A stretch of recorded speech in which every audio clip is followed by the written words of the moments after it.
उनको न्याय की, धर्म की, सत्य की स्थापना करने पड़ी है, तो उसके लिए उन्हें एक लंबे संघर्ष से गुजरना पड़ा है।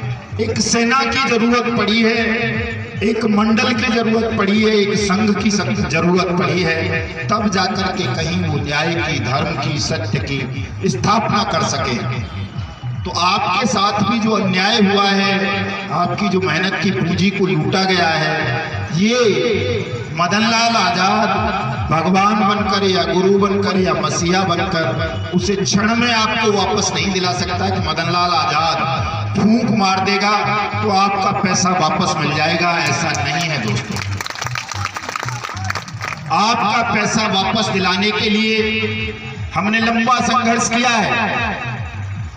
भगवानों से भी ज्यादा मैंने जिनके उदाहरण दिए आपको, श्री कृष्ण और राम 14 और 13 वर्ष के, या यीशु, या जो भी जिनके भी मैं नाम लेकर आपको गिनाया, उनका 14-13 वर्ष तक ही रहा है। लेकिन मुझे 30 साल लंबा संघर्ष करना पड़ा है।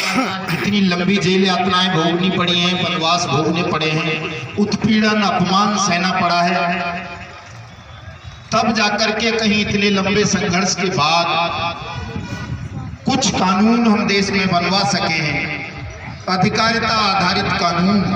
उनमें से एक कानून अनियमित जमा योजनाएं पाबंदी कानून 2019 भी है, जो हिंदुस्तान के प्रत्येक ठगी पीड़ित परिवार को ये अधिकार देता है कि उसकी जमा राशि का, डूब चुकी हुई, फंसी हुई जमा राशि का भुगतान 2 से 3 गुना तक उसके जिले का जिलाधिकारी 180 दिन में करेगा।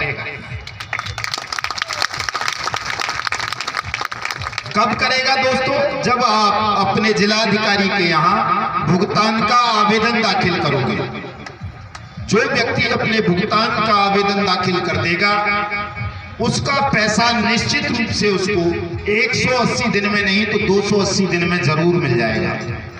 और यदि कहीं आपने इस संगठन को मजबूत कर लिया, अपनी पीड़ा को सामूहिक स्वर दे दिया, अपने इस दुख को ही अपना हथियार बना लिया, अपने इस आक्रोश को,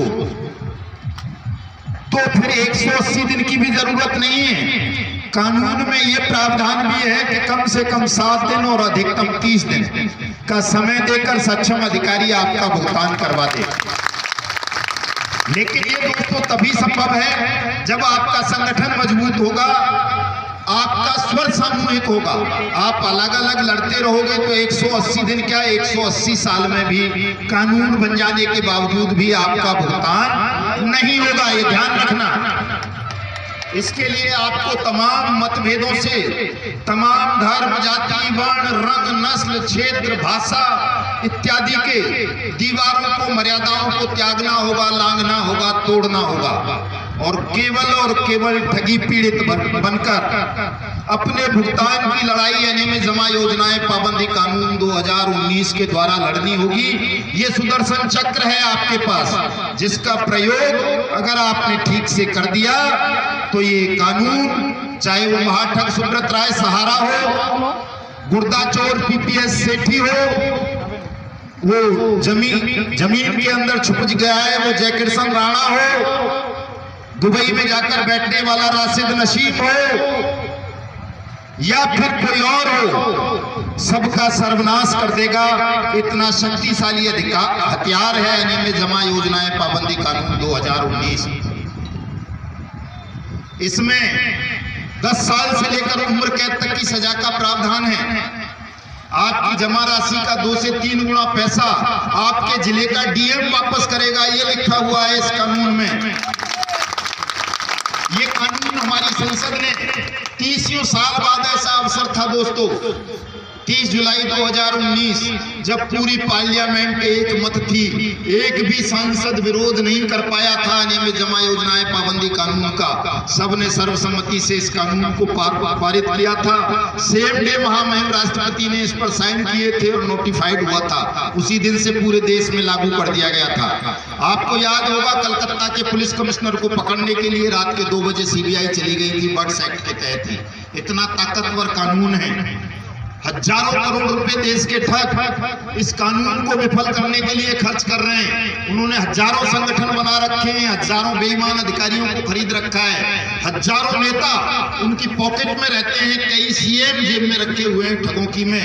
और यहाँ तक कि देश के प्रधानमंत्री को भी सुब्रत राय सहारा ने 50 करोड़ रुपए की कई किस्तें दी हैं और ये इनकम टैक्स की डायरियों में दर्ज है। राहुल गांधी जिस कार में चलते हैं वो सुब्रत राय सहारा की दी हुई है।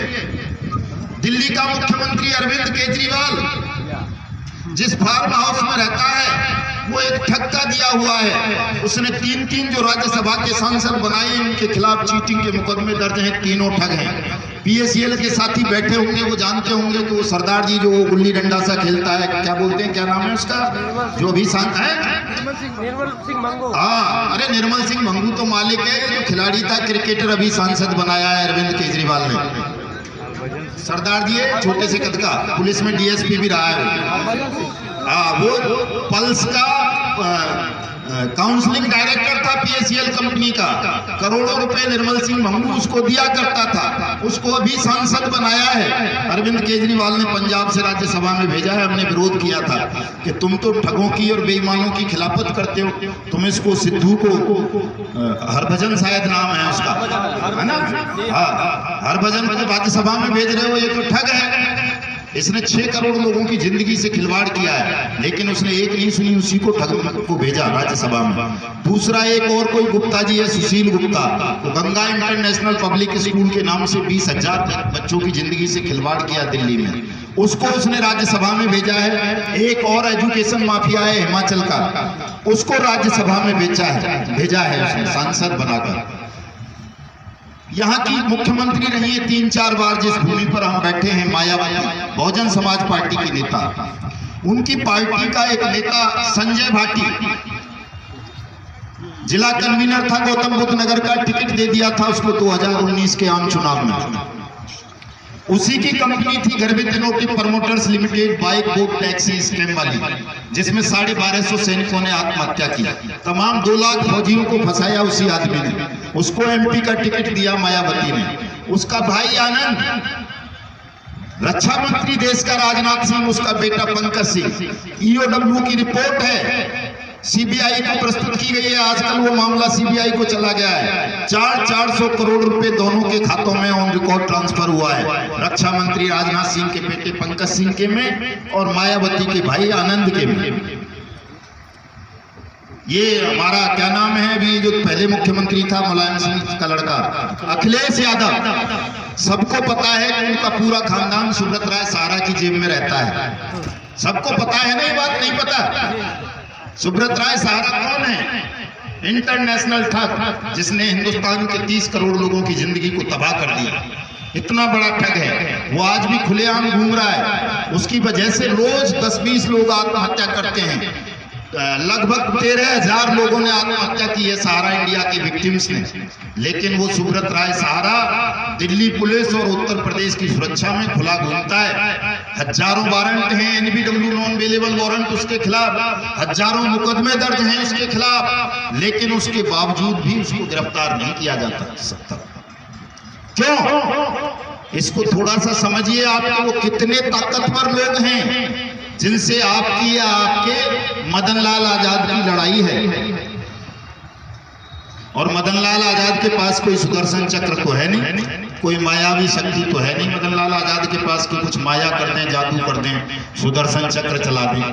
मदन लाल आजाद के पास क्या है? केवल बुद्धि का बल है। शरीर से भी बड़ा कमजोर सा हूं मैं तो, गांधी जी से भी ज्यादा।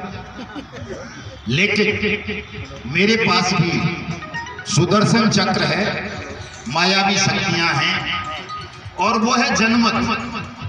आप लोग जितनी बड़ी शक्ति के साथ जनमत पैदा कर रहे हैं, तो मुझे अभी 2019 से आपका ये संघर्ष हमने शुरू किया है।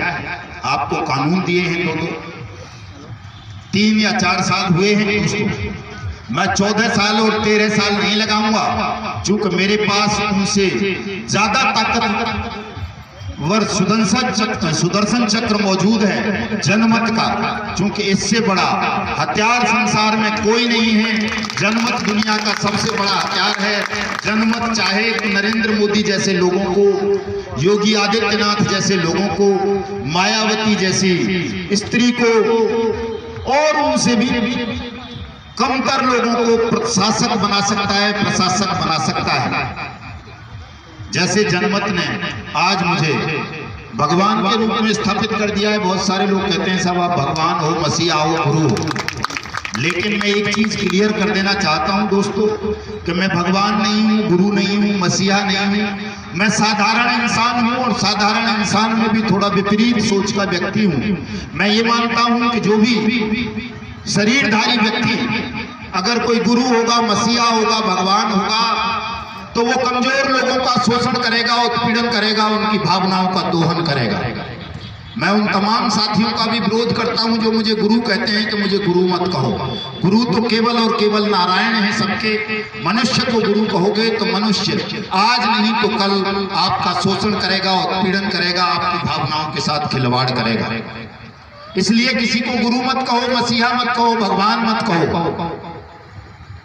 और कहते हो तो फिर उसका पालन करना पड़ेगा। देख लेना, मैं भक्तों से बात नहीं करूंगा, न उनका फोन उठाऊंगा जल्दी से, न उनका पेमेंट कराऊंगा जल्दी से, और न उनकी कोई सहायता करने आऊंगा कि आप सोचोगे जी वो कृष्ण जी भात भरने आ गए नरसी का बुलाने पे, या उसकी बधिया को बचाने आ गए थे। मैं नहीं आऊंगा। मैं तो कह दूंगा भैया भक्ति करते रहो बस आप। चूंकि